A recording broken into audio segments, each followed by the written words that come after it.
Hi, this is Mike of Mike's Unboxing Reviews Now 2, and on today's video we'll be taking a look at an electronic cordless screwdriver, which would be probably suitable for your PC and around house needs. This is the Handife PTOS 2102. Keep watching to find out more.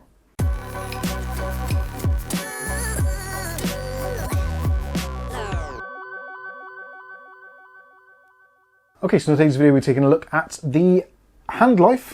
You can see there, Handife. Slightly unusual brand, never heard of them before, but this is their lithium PTOS smart screwdriver. This is actually really cost-effective, portable little screwdriver kit which you can use for home electronics, a little bit of DIY, that kind of thing. Put in the old screw, putting wall sockets on the wall, doing Cat 5 installations, all that kind of stuff. Very handy, very easy to recharge, and comes with a nice little toolkit. And best of all, is pretty portable. You can stick that into, well, a larger pocket or easily put it into a travel bag, that kind of thing, if you're working away from home. So let's go through and take a look and see what we actually get and see what it's actually like. So first of all, as you can probably make out already, it comes in this really nice semi-hard carry case, which is got a little hand strap on there as well, so you can carry it around. Nice zip on there. Works very well. It's not one of those cheap and cheerful ones. This actually is pretty decent quality. And as you can see, we flip it open and you get the different compartments in there. So you've got sections in here for keeping things like the actual attachments and adapters, etc. The charging cable, which is USB Type-C, which is absolutely brilliant to see.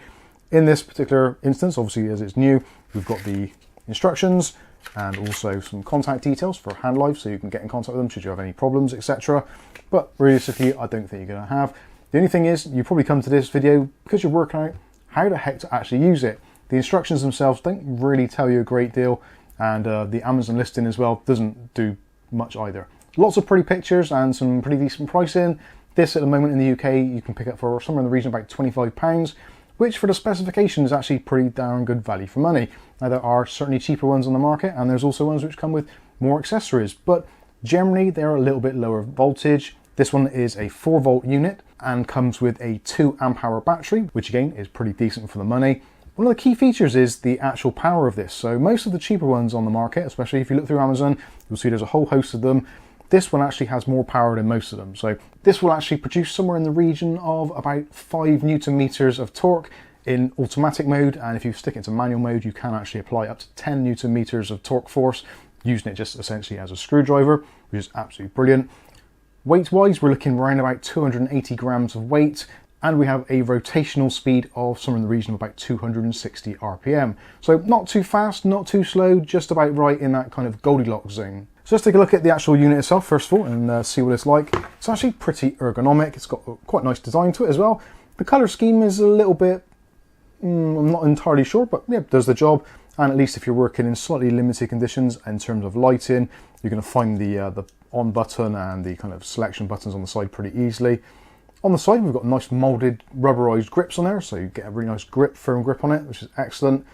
You've got the control buttons, as we said. So this one at the front is the kind of the power button, or the on button, or rotation button, I suppose you would call it. And this switch at the back here is for, obviously, for changing forward, reverse, or the static mode. So when you put it into the forward mode, that's forward, so you press the button, and that is for putting a screw in or tightening something up. Put it backwards, and that is reverse or unscrew. So press the button and it will take out or remove screws, etc. So yeah, makes a lot of sense. Out is out and in is, well, kind of in, so no issues there. But we do have a section in the middle as well. And that if you put it into the middle section, you can see on the back there is an LED. Now all we need to do is press the button here, and we can cycle through the 3 available torque settings. So we've got low, medium and high. In the high setting, like we said before, 5 Newton meters of torque. The middle one is somewhere around 4 Newton meters, and the lowest one is somewhere around 2.53 from my guesstimation. So the lowest torque setting is actually still relatively high, especially for some of those more intricate jobs. So obviously you are going to be a little bit more careful with some of those things, especially delicate screws, etc. But yeah, for some of those more really delicate screws, you probably want to use a manual screwdriver anyway. But for certain repetitive tasks, and for me in particular, things like doing up fan screws on PC cases, God, there's so many fans on PC cases these days, and each one's got 4 screws, and if you put them in the wrong place, it's yeah, it's just a faff. And also, this is going to make video content production a little bit quicker, hopefully, especially in those things, and definitely in our live streams, which takes me an absolute age to put in PC fans, as some of you will probably already know. So anyway, that is how you set the controls.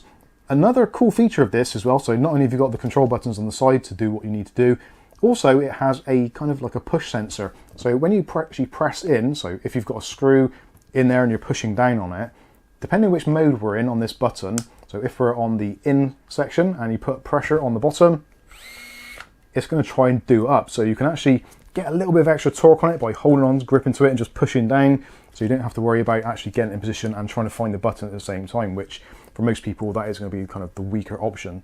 So for those extra torquey jobs, you can just grab the whole thing, push it down and ram those screws in, which hopefully you won't need to, but certainly is an option. So you've got the push sensor there. Also as well, you can use that to change the modes as well. So if you don't want to, if for some reason you're unable to press that button when you're changing torque, you can just press the section in front and it cycles through those torque settings, which again is another cool little feature. When you do press in the front as well, we also get the illumination which comes on. So when you switch through modes, the light turns itself on automatically for a predetermined time. But if for some reason, maybe you're doing something screwdriving and you're in a certain place, what you need to do is just press it a little bit and it will give you a little bit of light. So in the event of a power failure or someone's just turned a circuit breaker off when you're working on something in maybe a kitchen cabinet or something, it's nice to have those extra LEDs in there to light up the way. Charging the unit, really super simple and doesn't take any time at all. It's a 2 amp hour battery in here, so obviously dependent on your input source, but you do have the option of USB Type-C, which is absolutely brilliant. And I wish micro USB would go away altogether and be replaced in its entirety with USB Type-C. It makes life so much easier. This is basically an idiot-proof connection, so it doesn't matter which way it's plugged in, it will go in both ways and it will work in both ways, which the same can't be said for USB Type-A or micro USB or various other types. I suppose Apple led the way there with the Lightning connection, but personally I prefer USB Type-C. So that's it for the actual unit itself. Let's take a look at the accessories we get. So I suppose one of the most boring bits, first of all, let's take a look at the power. So we get a USB Type-C cable included in there. It's not a particularly long one, but okay, get the job done. If you want to, you can replace this with a much longer cable or have it like on a wall socket, that kind of thing, but you do get a USB Type-C cable included. Next up is going to be the actual attachments themselves. So first of all, we've got the screwdriver bits. So we've got a selection of screwdriver bits. I'll give you some close-ups of this so you can see the sizes which are actually included. But I think we go from 3 to, is it 6 mil? Yeah, 3 to 6 mil on the flat blades. And the posi heads, we've got PH1, PH2, PH3. And we've got PZ1, PZ2 and PZ3. So that's the posi drive, crosshead and flathead. So that's all the kind of the main contenders all dealt with in one fell swoop. If that wasn't enough, then we've got another set as well. So these are the Torx bits, and also we've got some hex bits as well. So kind of replacements for Allen keys, etc. So you've got some pretty decent sizes there. Personally, I probably would have liked to have seen maybe a slightly smaller Torx bit, maybe a T5 or something. Of course, with these, because they are just normal hex drive, if you want to, if there's a particular job that you do on a regular basis and you use it all the time, there's no reason why you can't just go back onto Amazon straight away after you bought this and buy yourself a couple of little extra bits just to put into your bag here to keep with you. T5s, T3s, maybe slightly larger sockets, whatever you want. Again, because it is that standard hex drive, you can order extra sockets very easily and even rob them out of other sets. So that is excellent. So you get all of those as well. And for some of the other jobs which you possibly may not be able to get into, there is another section here. So these are our extension bits. So what we've got here is a selection of some of the more popular units. So we've got the posi, PH1, PH2. We've also got a Torx T20, which is really popular. And also we've got the 3 and 5 mil of the flathead of the screwdrivers. And also there is an extension bit as well. So if you want to use any of the other ones there, you can use this extension bit just to give you a little bit more length. So that just goes into there. And then you can put your bits into the end here, which is absolutely brilliant. This, of course, being an extension bit, is also magnetic as well, as are most of the bits as well. So you've got no real issues there. Everything's nicely magnetized, so you're not going to have screws falling all over the place. So yeah, overall, actually really nice little kit. If you're wondering what sort of screws will this do, if you're looking at doing maybe wood screws, now I've used a 30 mil 3.5 screw, and that went into a piece of really solid wood very easily. As I moved up into kind of 45 mil, 50 mil, and even some of the crazy kind of 80 mil screws, it isn't really designed for that task into bare wood, well, into hard wood. In soft wood, you probably get away with it. Again, probably the best thing for you to do if you're not too sure and you are going to be using this for a lot of woodworking tasks, maybe into MDF, maybe into softwoods, pine, etc. my suggestion would be to actually just buy it, put it on charge, give it a go and see if it works for the kind of jobs you want it to do. I'm not going to sit here and test umpteen different screws into all these different types of wood, because I don't think it's going to be really beneficial to you as an end user, because your needs are always going to be differently. So my suggestion would be, at this price, definitely pick one up on Amazon, give it a try at home. If you don't like it, send it back within 30 days. It isn't going to cost you anything. Postage is all paid for if you're a Prime member, etc, etc. But yeah, overall I think this is actually a really nice little tool, and yeah, for me, I can't wait to install some PC fans in the case just to see how much quicker the job's going to be. But let me know what you think about this in the comments section below. But for the meantime, I've been Mike. This is Mike's Unboxing Reviews and How To, and hopefully we'll catch you in the very next video. Thanks for watching.